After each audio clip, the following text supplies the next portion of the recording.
Well, hey everyone, welcome back to Kitchen Table TCG. My name is Louie. I'm joined again by Drew Cordell, correct? Cordell? Is that how you Yep, pronounce Drew Cordell. it? Drew Cordell, the Wraith Times expert deck creator. And Drew, we did a deck tech. Well, you did the deck tech. I made the video. But we did a deck tech on Oldhim that got a lot of views and a lot of people really liked. And now you're in it with Valda. That you're just a Guardian fan, aren't you?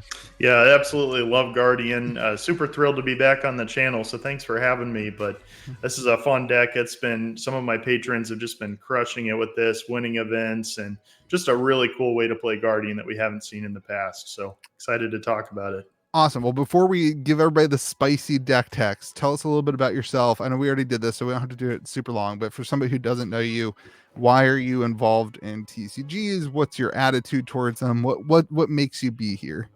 Sure. Yeah, I've really been playing card games in one form or another my whole life. Before Flesh and Blood, when I started playing, and this is my only card game now, but had about a decade of experience in Magic the Gathering, casually competing at high levels in that, and was also a legend coach in Hearthstone back in the day too. So really just love Flesh and Blood. I play a lot, play a ton of Guardian for the most part, but branching into other classes and do a lot of content creation as well. I'm the top contributing writer for Wraith Times, and I write a bunch of articles for Channel Fireball as well on a bunch of different topics. Wow, and you have your own Patreon as well. What does that get people? Yeah, I just launched that. We've got an exclusive community on Discord. It gives everybody always up-to-date access to my deck list that I'm building at all times and lots of other benefits. So it's been awesome. Launched that 2 weeks ago and got 72 patrons right now at the time of recording. Awesome. That's Thank awesome, you. man. Congratulations for that. It's really incredible to see all these other new content not new, but more expounding content creation happening and people starting to do it more in a official way. And it's really cool to see the community growing that way. I think it's really awesome. So congrats on your success there. And we will leave a link to the Patreon. That's not what this video is about, everyone, but we will leave a link to the Patreon in the description of these videos just to get that to you. But yeah, so cool. Awesome. So you came from Magic the Gathering, you're all in on Flesh and Blood, and you're creating amazing Guardian brews for us all. And speaking of brews, you like my transition here? Speaking of brews, we have the I love how you explain this deck tech in you call it closing time. And you make a lot of jokes. Everyone should go read the article that's on the Wraith Times. You make a lot of good jokes about next bar brawls, and your flavor of your writing is really fun. I like that you're just a fun writer. It's fun. Like, I don't like Thanks. reading, and I enjoyed reading your content. So Awesome. I appreciate that, man. everyone should go read your article, and you joke around the brawler Bite and Mead Tavern. I don't know, man. I thought it was a good transition to the the article. But let's talk about your deck list. Let's see what you got and walk us through it all. Definitely. So right from the top, just from a high level overview, you'll notice that this is a little more aggressive in nature compared to a lot of Guardian decks. Valda, unfortunately, at this time doesn't have a specialization, and I was a lot more concerned with that after spoiler season than when I actually started playing the deck that I put together. I am still pretty heads down in testing for ProQuest right now in Classic Constructed. Probably played this deck about 20 games so far. Not a ton of testing, but just with everything on my Patreon and those patrons, they've been taking down a bunch of events with this. It's just a cool way to play Guardian. That's cool. So we'll kind of start from the top, and you'll see we've got Blessing of Deliverance. We do run the Aura package here. This is really just a deck that tries to build a lot of value through various engines. Once you get it going, you can put out a ton of pressure. Yeah, before you get into the cards, let me interrupt you and ask, like, who's this deck for? Like, what's the because I love that you talked about the value engine. You kind of call it in your article. You call it like it's like kind of an aggro, but also has this value side to it. So is this for somebody who's looking to win at their armory? Is this for somebody who's looking to have a good time at their armory, or is this somebody who's looking to be like, hey, here's a fun spicy list that also has the ability to catch people off guard and pull off the win? Where would you rank it in that section, I guess? Yeah, I'd really say it's right down the middle. It could fall into all three of those camps there. It's fun to play. It's surprisingly competitive for what it is. And it's also just, even if you don't like Guardian, you don't like blocking and swinging a hammer, you're going to be able to do some fun, cool things with this deck you wouldn't with either Bravo or Oldham. So I think really any player could pick this up and have a pretty good time. Awesome. And when you say, and you use this phrase, you already used it once in the interview, but also in the article, you say value engine. What does that mean to somebody who hasn't been playing a TCG? Sure. So really, this deck tries to create and take advantage of different synergies and cards to do things that you wouldn't otherwise be able to do. And the best example of that with this build is everything that we're doing around the seismic surge tokens. So for those not familiar, it's a token. Once you get it at the start of your next turn, the token will be destroyed, and it reduces the cost of your next Guardian attack action card by 1 resource. So you have to think of it in kind of this strange way of, I call it Guardian accounting, but every 3 of those that you have, that's 1 card from your hand that you're not pitching to pay costs that you can either use to block or potentially put in your arsenal. So it creates this concept of virtual card advantage where every 3 surge tokens you create in a turn, you're essentially raising your hero's intellect to 5 because you're not having to use that card to pay for your costs. Virtual card advantage. Have you coined that term? Have you made that your own yet? No, that's been used in Magic. It's just a little different than just a raw card advantage where you actually have more cards in your hand than your opponent. Okay. Cool. All right. Well, talk us through this value engine and walk us through the deck list and your decisions and kind of how it all plays in. Definitely. So first thing, Valda's ability, we'll start with her, I guess. And it says whenever an opponent draws a card during an action phase, create a seismic surge token for each card drawn this way. So if they're drawing cards through various effects, you're going to be creating surge tokens. The next line there is at the start of your turn, if you control 3 or more seismic surge tokens, cards you own with Crush gain dominate this turn. Yeah. So huge. unlike Bravo, we don't have dominate on demand, but every time you can create 3 surge tokens, you're going to get it. So you'll see the main equipment in the list that really enables this kind of play style of building the engine is going to be the Earthlore Bounty. So that just says whenever you draw a card from the effect of an action card, you're going to create a seismic surge token under your control for each card drawn this way.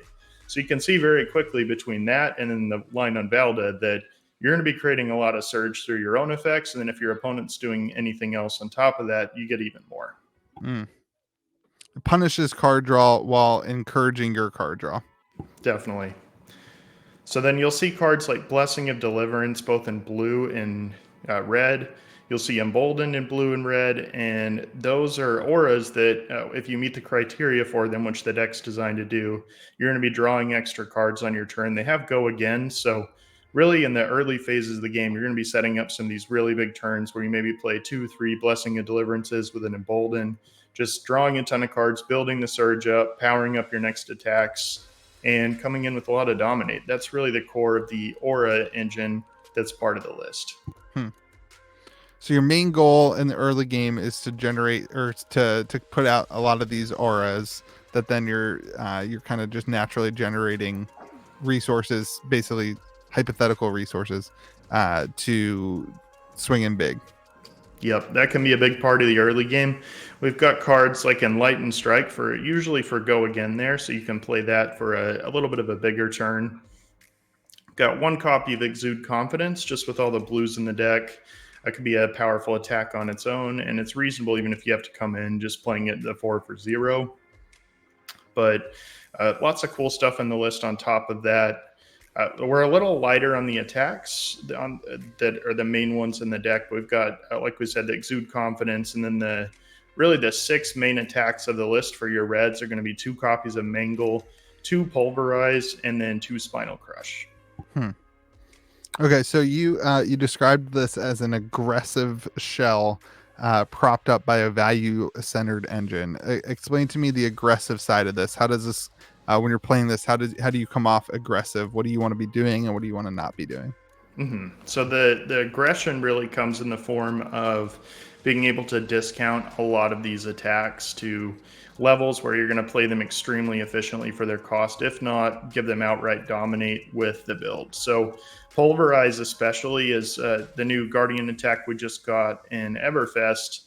it's been just insane in all of my gameplay, especially in Blitz, where it's the biggest attack we've ever seen printed. It comes in for 14, and it's actually surprisingly easy to play. I've actually had instances of testing this where I've been able to play that off a single blue pitch before with the heave. So it's just setting that up and then pitching one blue, blocking with 3 cards from hand. It's just wild.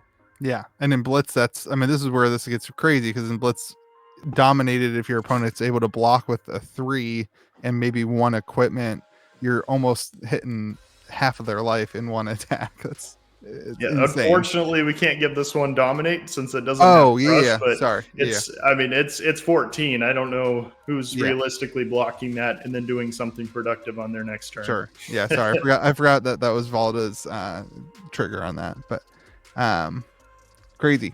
Still crazy. It's still insane. 14 is still a lot of damage. What's the point? It is. Cool. So what other kind of then do you have this rounds on me? Did you put that in there? You've sent. Yeah, there's 2 copies of this rounds on me there, and Valda actually kind of gets double value from that. It's been a really crazy card. Like one of my patrons actually set that up. They played 2 of those in 1 turn against Benji, and Benji's always playing attacks with 2 or less, so it just effectively he couldn't do anything on the next turn. It was insane. But really, with this rounds on me, this is a cool card because each hero is drawing a card. And if you remember, we've got the Earthlore Bounty plus Valda. So we're drawing a card, or we're drawing a card, creating 2 Seismic Surge, 1 for the opponent, 1 for ourselves. And then the next turn, our opponent's attacks get -1. So you just get a lot of value from that card when you play it in this engine. That's spicy. And you also mentioned that you think that this card specifically will be utilized in some other decks too, and so if you're seeing that in Blitz as well, I think you said that if I'm remembering correctly. I think we'll see this in a lot of decks. Actually, I've been testing it with Bravo Star of the Show as well in the build I'm working on. This could be a card that doesn't get included as a result of Valda seeing some play in Blitz. Like this could be like a card that doesn't get included because of the meta. It's kind of cool to see how that all shakes out. Cool. So you know essentially what you're saying is you're picking up these auras. You're playing the big attacks early. You're being aggressive. You're then after the aggression side. I think one of the biggest weaknesses of aggressive decks is like then they run out of attacks, right? Like they run out. But after that, you've got this value city thing going where you're just outvaluing your opponent as well. So what is this strong against, and what is this weak against, and what are some ways to fix up on those 2 sides of the coin?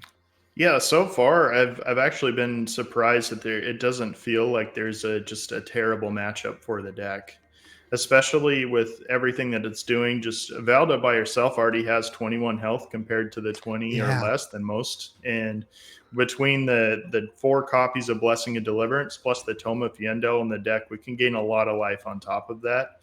I was initially just because specialization cards tend to be some of the most powerful we see in the game. They're a little higher on the power level compared to some of the generics or standard class cards that you typically see. But so I was like, oh man, we don't have one, so she's not going to be good. But I've actually been quite surprised that this is much more than just a meme deck in gameplay. That's super cool. And I mean, you're making great points about the life total. I mean, that's just not something that you typically see, like the life gainy in an aggressive deck. So it's kind of cool to see like you're addressing one of the biggest weaknesses of aggressive decks, and you have a good answer to that. What else do you expect to see in the meta, and is there anything that you included in this specific list that kind of is expecting to see as we move into this Blitz kind of season? We got there's a skirmish season coming up. What do you kind of expect to see, and how does this list kind of tailor to that? Yeah, I think we'll see a lot of the old players from the last one, probably less Kano now with the printing of the Lantern and just some other cards, especially like Guardian also just got Steadfast in red, which I initially didn't think it was all that strong, but with the release notes and what we saw, you can prevent damage from something like Dawnblade, and you can spread out the damage prevention over multiple attacks. So that's going to be a strong card that we see, but really, I think a lot of decks just got some cool new tech. I think Benji's going to be pretty crazy. There's some turn 1 kill decks floating around that you don't defend it or block efficiently on the first turn, it can outright kill you before you even take a turn in the game. So some scary stuff there that we're going to have to keep an eye on and tune. Not quite convinced it's outright broken yet. It's probably just going to be informing players how to play around it, but it may be a slight area of concern for balance. That's crazy. That's absolutely crazy. I haven't even heard of that. And then, of course, I always like to highlight this. You've got the Fable in here, which I would first like to know your thoughts. Is the Fable? I know it's not required, but if you're going to play a top tier deck at a tournament to actually win, like we just saw the European nationals are not European calling, not nationals, are Blitz. If you were going into the European Blitz calling, would you would say that Grandeur Valhalla is required or not? I'm curious to hear your take on that. And in your article, I want to say before we get in there, in your article you did say, hey, if you don't, I like that you left a comment on your article. I love that. Like no Grandeur Valhalla, no problem swapping Thump Blue or Heart of Feyendel, which is still expensive, but swapping Thump Blue as a replacement. How important is an expensive card like that? Because one of the things I hate is when people net deck and then they're like, which no, I don't hate when people net deck because that's what I do. But when you net deck a deck and you're like, oh crap, that's a $900 deck or that's $1,000 deck, I can't afford that. And one of those cards is $350. So is this a key card, or can you realistically sub this out with a Thump Blue to get the same kind of going for it? Yeah, this is really just a nice to have, and part of the reason I've really enjoyed the Fables, they're hard to get in their collector chase items as well, but they've never been over-tuned to the point where they're ever going to be a problem where you have to have it for the deck. I think you can realistically sub Heart if you have it, or just Thump, which is a common, and really not experience any loss of power within the deck. Especially with the gems there, they don't block either, so it can even, including it in the deck, you could have a situation where your opponent's coming in for 12, and even if you have all block 3s plus the gem in your hand, you're still going to die if you're at low enough life total, whereas the Thump would actually keep you alive. So there's definitely trade-offs to include it. It's by no means mandatory. I don't even have a Grandeur myself yet. I'd like to get one, but if you need to swap this out with just the common Thump, you're not going to lose any power at all in my eyes. It's just kind of a nice to have that synergizes well with the list. If you have it, absolutely play it, but otherwise don't worry about it. You're still going to be able to win some events with this list. Good. I like to hear that, because I think that people don't see that, and I think especially people who are coming into the game, maybe they're net decking, maybe they're looking at some of these lists, they're watching a YouTube channel and they see a list and then they're like, ooh, $300 seems like a lot of money to invest.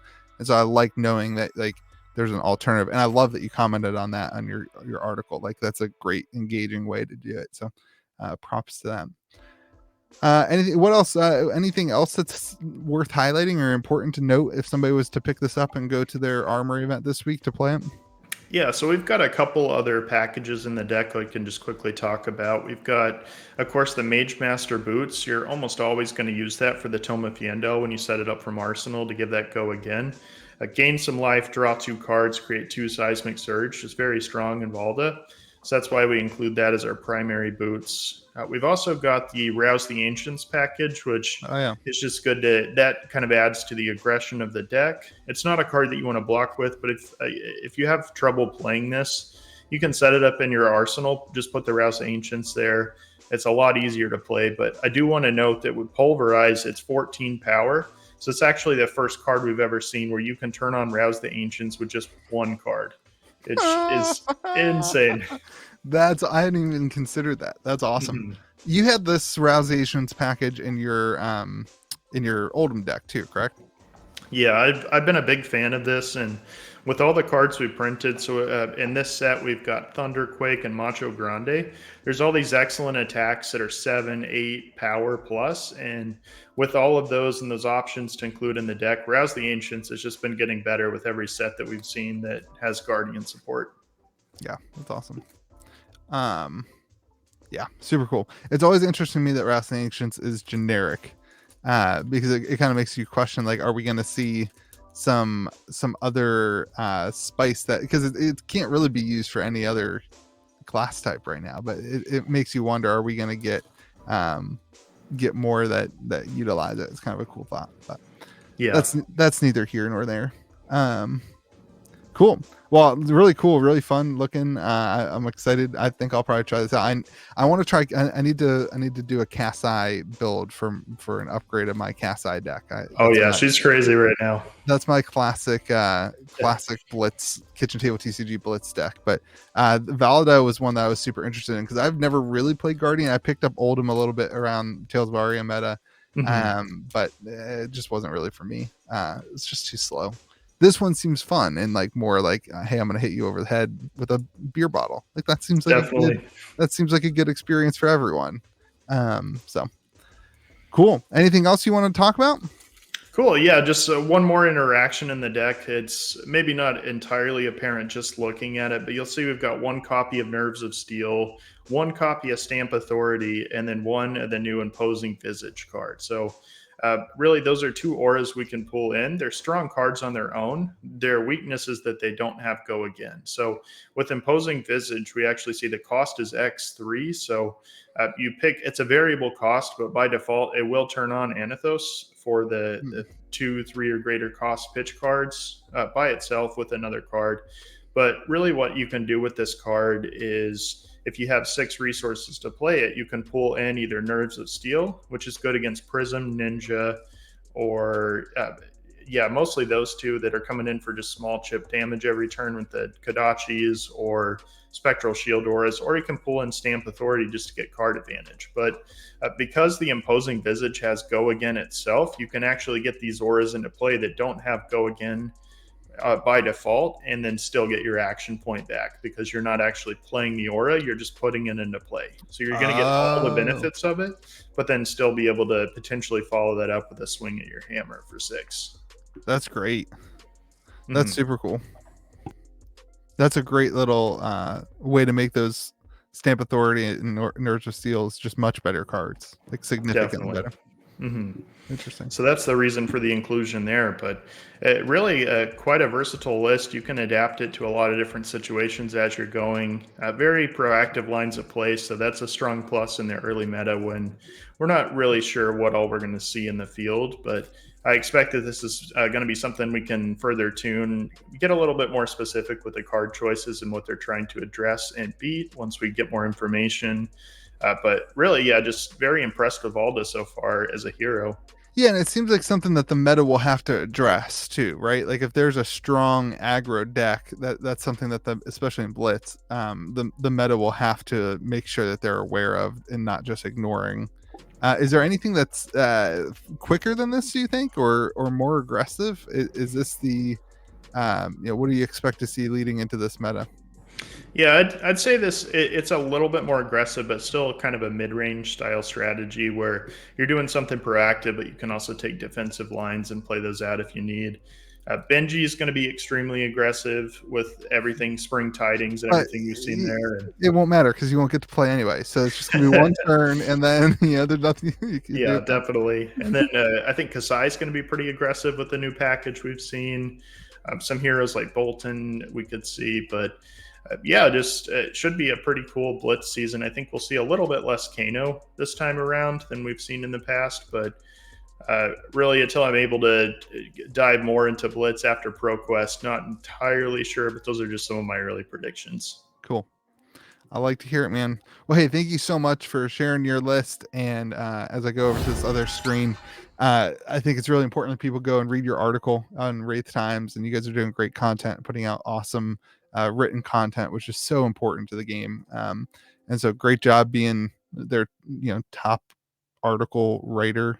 And I think it's awesome. So we'll make sure we link that in the comments, and we'll make sure we link your Patreon in the comments. What else would you like to push and to share with everyone about where they can find your stuff? Are you on Twitter?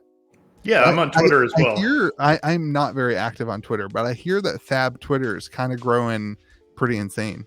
It's grown a lot. Yeah, I've been able to get a lot more involved this past month or so, and I've interacted with a lot of really cool people in that space that I haven't been able to connect with before. So that's really all I wanted to talk about, though, just the build and what I've got going on.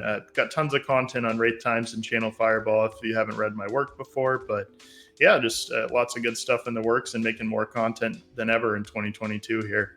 I like it. Well, thank you for taking us to the bar with Valda and watch her. It's gonna be super cool. I'm excited to see. I love when new heroes pop in and they disrupt stuff. I think it's really cool. And it sounds like in the next, sounds like we're getting one full set and then we're gonna get another supplemental set. So maybe you'll get your specialization for Valda I'm thinking so. in that supplemental set. I think that will be probably pretty likely. So maybe she'll get stronger. So you all can practice Valda this week, this kind of season, and then next season you'll have a little bit bonuses. So maybe we'll get better. But cool, man. Well, hey, thank you so much for being here. I appreciate you. Everyone, go make sure you check out those links in the description of the video. Drew, this is always great, and I can't wait for you to hop in the Discord Armory events and wreck everybody again like you usually do. Definitely. Thanks so much for having me on, Louis. Yeah. And everyone, remember to be kind to the people around you, and we'll see you again next video.